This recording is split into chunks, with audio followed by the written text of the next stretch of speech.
benvenuti a questo nuovo approfondimento. Oggi ci facciamo una domanda all'apparenza semplice, ma che in realtà scuote le basi della nostra società. La scuola crea i cittadini? Esploreremo un tema che diamo quasi per scontato, partendo da uno studio economico davvero rivoluzionario, firmato dai ricercatori Alesina, Giuliano e Reich. Sapete, spesso ci piace immaginare che la scuola pubblica sia nata da un puro, nobile slancio di filantropia verso le masse. Ebbene, i dati ci raccontano una genesi molto più controintuitiva e francamente affascinante. Entriamo subito nel vivo. Pensate a questa famosissima frase di Massimo d'Azeglio. Illustra alla perfezione quella che era la mentalità delle élite del XIX secolo. All'epoca le masse non erano assolutamente viste come cittadini attivi con dei diritti, no, erano considerate più come una sorta di argilla, materia prima che necessitava disperatamente di essere plasmata. La scuola, in quest'ottica, era il grande calderone in cui fondere identità, lingue e culture disparate per forgiare, letteralmente, un popolo unito. È un concetto che cambia radicalmente la nostra prospettiva su tutto il sistema. Ecco come ci muoveremo oggi. Esploreremo prima l'origine segreta della scuola, poi parleremo di dittature e democrazie, per passare alla cosiddetta minaccia della democrazia. Guarderemo le prove storiche e infine analizzeremo l'interessantissima strategia dei colonizzatori. Sarà un bel viaggio.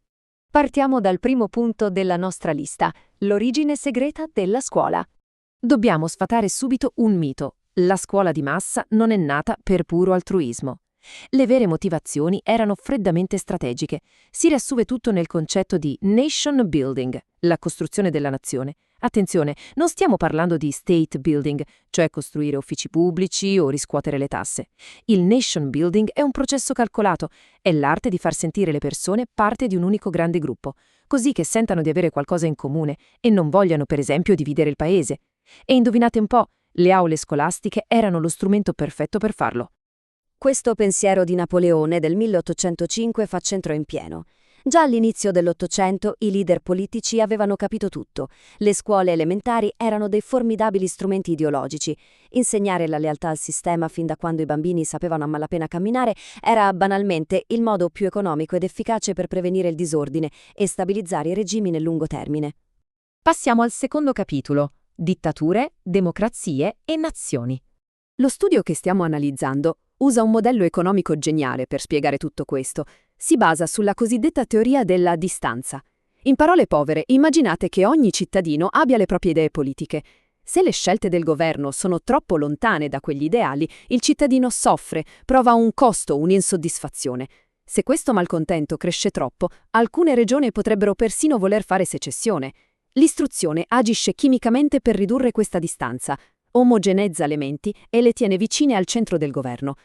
Ed ecco che emerge un paradosso fantastico tra due tipi di dittatore. Un dittatore completamente sicuro, che non teme rivolte, non ha assolutamente voglia di spendere soldi per le scuole, gli basta estrarre ricchezza e fine. Ma un'elite o un dittatore minacciato che sente il fiato sul collo della popolazione cambia tattica, apre il portafoglio e investe pesantemente nell'istruzione. Perché? Per indottrinare le masse, convincerle ad apprezzare il regime e fondamentalmente salvarsi la poltrona. E questo ci porta al capitolo 3, la minaccia della democrazia. Tenetevi forte perché i dati storici qui mostrano una verità davvero spietata. L'arrivo imminente del diritto di voto terrorizzava letteralmente i governanti. L'istruzione obbligatoria non è arrivata a mano nella mano con le democrazie moderne, no, le ha precedute in media di ben 50 anni. Le élite ragionavano così. Prima che queste masse ottengano il diritto di votare, dobbiamo assicurarci di aver insegnato loro a votare, mantenendo intatti i nostri valori. È un vero e proprio meccanismo di difesa in 3 passi. Primo, c'è un grosso rischio di rivoluzione all'orizzonte. Secondo, le élite corrono ai ripari imponendo l'educazione di massa in tutto il paese. Terzo, la nuova popolazione, ormai culturalmente omogeneizzata e allineata, smette di voler tagliare teste, la rivoluzione si sgonfia, l'unità del paese è salva e i ricchi restano ricchi, la scuola come ammortizzatore sociale supremo. Andiamo a vedere la prova dei fatti. Capitolo 4. La prova della storia. Questa non è solo teoria tracciata su una lavagna. La storia ce lo dimostra, passo dopo passo. Guardate questa cronologia, è impressionante. In Prussia, in Francia, nell'Inghilterra vittoriana, perfino in Giappone. Ogni volta che c'erano rivolte contadine, rivoluzioni o pressioni per espandere il suffragio, qual era la primissima risposta dello Stato? Le grandi riforme scolastiche. Costruivano aule. Lo schema si ripete identico in continenti e culture completamente diverse. Ma per fare gli avvocati del diavolo. E se la scuola fosse stata solo una generosa concessione per accontentare il popolo che la chiedeva? Beh, se fosse così, anche le riforme del welfare, come l'assistenza sanitaria o i sussidi di disoccupazione, sarebbero arrivate nello stesso momento. Ma non è andata così. Il welfare è arrivato molto, molto più tardi, quasi sempre solo dopo che il popolo aveva davvero ottenuto il voto. Insomma, i poveri chiedevano pane e salari, ma le élite fornivano scuole per garantirsi l'ordine. E attenzione, non stiamo parlando di una dinamica limitata alla polvere dell'Ottocento. I ricercatori dello studio sono andati molto oltre, analizzando un campione gigantesco. Parliamo di dati provenienti da ben 172 paesi, raccolti dal 1925 fino al 2014. E cosa ci dicono questi numeri moderni? Tolgono ogni dubbio. Se guardiamo i regimi non democratici di oggi, quando si trovano sotto una minaccia grave, come grosse crisi di governo o tentativi di rivoluzione, si verifica un picco anomalo nelle iscrizioni alle scuole primarie.